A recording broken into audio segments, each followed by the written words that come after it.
Fort, merci d'être avec nous ce matin. Bonjour. On va évoquer bien sûr l'actualité sociale, mais d'abord, on l'évoquait dans ce journal, ce triste anniversaire en ce 7 janvier, il y a 4 ans, l'attentat de Charlie Hebdo. Aujourd'hui, au moment de se souvenir de ces actes, ça doit être un moment, vous pensez, d'union nationale ?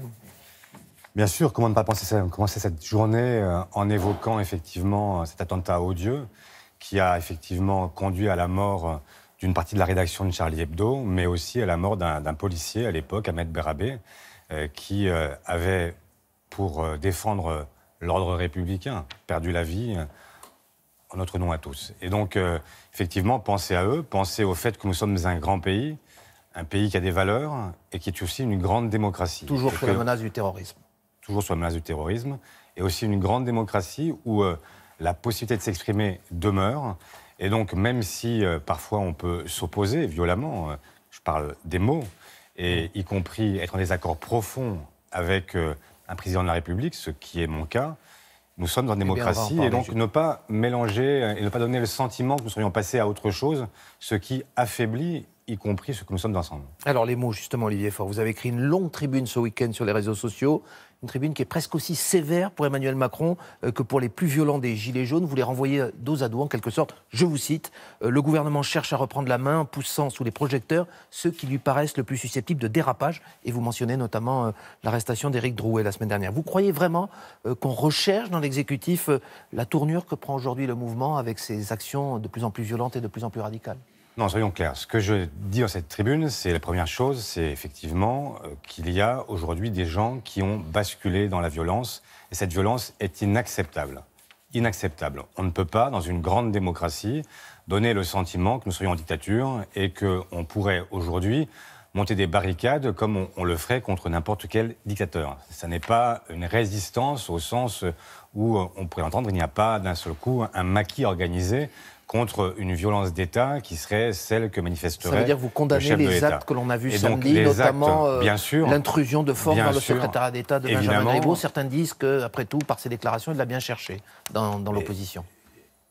Le fait est que nous sommes dans une démocratie et qu'il n'est pas acceptable d'avoir aujourd'hui des gens qui commettent des violences insupportables sur des policiers qui ne font que leur travail, leur devoir, et qui ont un objectif, maintenir l'ordre républicain, ce qui est le moins qu'on leur demande. Maintenant, et je rappelle aussi que quand il y a des policiers qui exercent des violences policières, ce qui peut arriver, eh bien, ils sont eux-mêmes traduits devant la police des polices, est-ce que vous condamnez aussi ce qui s'est passé au secrétariat d'État, chez Benjamin Griveaux ? Bien sûr, je considère qu'à chaque fois que, dans une démocratie, on doit s'exprimer et qu'on peut le faire, il n'y a aucune raison d'utiliser la violence, qui doit être le moyen ultime. Nous ne sommes pas en monarchie, même si parfois on abuse du langage sur la monarchie républicaine, mais ça n'est pas le cas. Et donc, effectivement, puisqu'on peut s'exprimer, qu'on peut le faire pacifiquement, il faut le faire pacifiquement.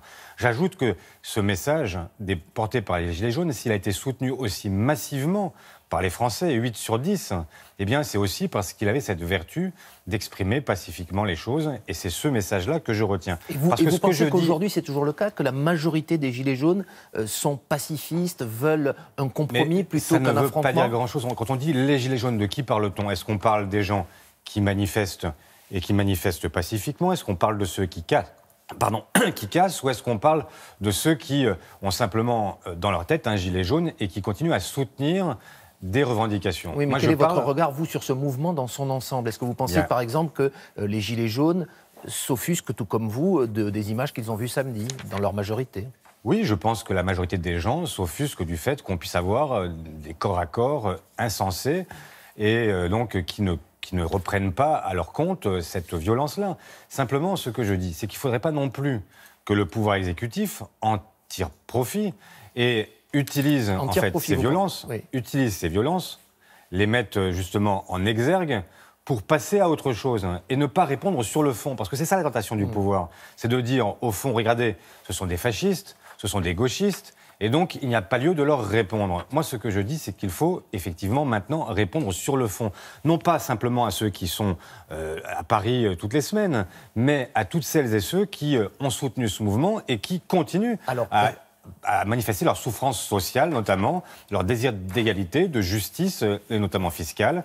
Et ça, c'est une réponse que le gouvernement n'apporte pas. N'est-ce pas précisément l'objectif du grand débat national, entre guillemets, qui va s'ouvrir à partir de la mi-janvier? Toujours dans votre tribune, vous dites le gouvernement cherche à éviter un débat sur le fond, et vous citez la justice fiscale, écologique, la démocratie. On dirait un copier-coller précisément des thèmes qui vont être abordés à partir du 15 janvier. Est-ce que vous ne faites pas un procès d'intention, encore une fois, au gouvernement? Vous ne croyez pas en sa sincérité dans ce débat qui va s'ouvrir? Voilà plusieurs semaines que le débat est annoncé, on n'en connaît toujours pas les termes.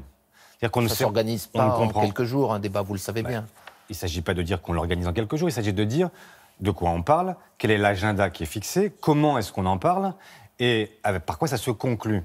Moi, je suis d'accord pour un grand débat. Je suis même volontaire depuis le départ, même avant le 17 novembre, j'avais proposé des états généraux. C'est donc dire que je suis... Vous êtes satisfait qu'il ait lieu prochainement? Je suis satisfait qu'il y ait un débat à une condition, c'est que ce soit un vrai débat, un débat qui conduise à une négociation.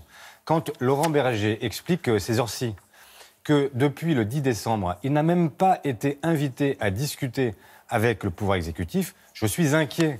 Parce que c'est bien de discuter, mais si c'est simplement pour avoir un grand blabla qui dure des semaines, mais qui ne conduit à rien, et qui conduit simplement à ce que le gouvernement dise... Vous avez l'impression que ça va se passer comme ça? Mais quand vous avez Benjamin Griveaux, pour ne citer que lui, qui explique qu'au fond, le cap restera inchangé. Alors, si c'est pour nous dire qu'on a déjà la conclusion du débat avant même de l'avoir commencé, à quoi sert-il? Et là, c'est l'exacerbation de la colère, c'est une provocation. Si on veut vraiment que la tension s'apaise, il faut expliquer que le débat va avoir lieu, qu'il se conclura par une négociation et que ça pourra produire, y compris des changements sur la ligne gouvernementale. Si on débat et qu'on nous dit mais de toute façon le débat est déjà clos et ça ne sert à rien, effectivement... On va conduire ce pays vers des tensions nouvelles. Parmi les sujets que le PS va défendre, l'idée d'un référendum pour restaurer l'impôt sur la fortune. Là encore, êtes-vous certain que cette mesure qui vise à supprimer cet impôt n'est faite que pour favoriser les supposés amis du CAC 40 de M. Macron, qu'il n'y a pas une volonté de relancer l'économie en incitant les plus fortunés à investir? Le résultat, il est là. C'est qu'ils n'ont pas davantage investi et qu'il n'y avait aucune condition aux cadeaux fiscaux qui leur ont été accordés. Et comment voulez-vous demander à des Français... Donc c'était juste un cadeau sans contrepartie pour vous? C'était un cadeau sans contrepartie. C'est ce qui a été voté l'an passé par cette majorité. Et quand je vois que l'on demande des efforts supplémentaires aux retraités modestes, à l'ensemble de la fonction publique, et notamment aux enseignants qui aujourd'hui manifestent, on se dit...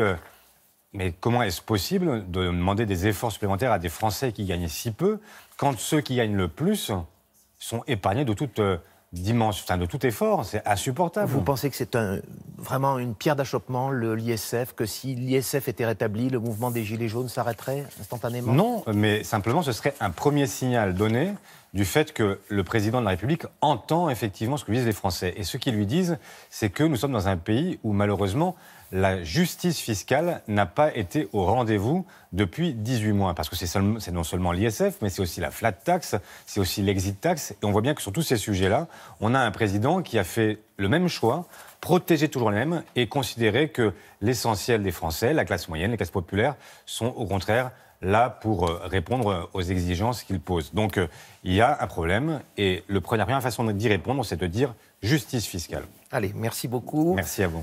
Bonne journée Olivier Faure, Laurent, c'est à vous. Très bonne journée à tous.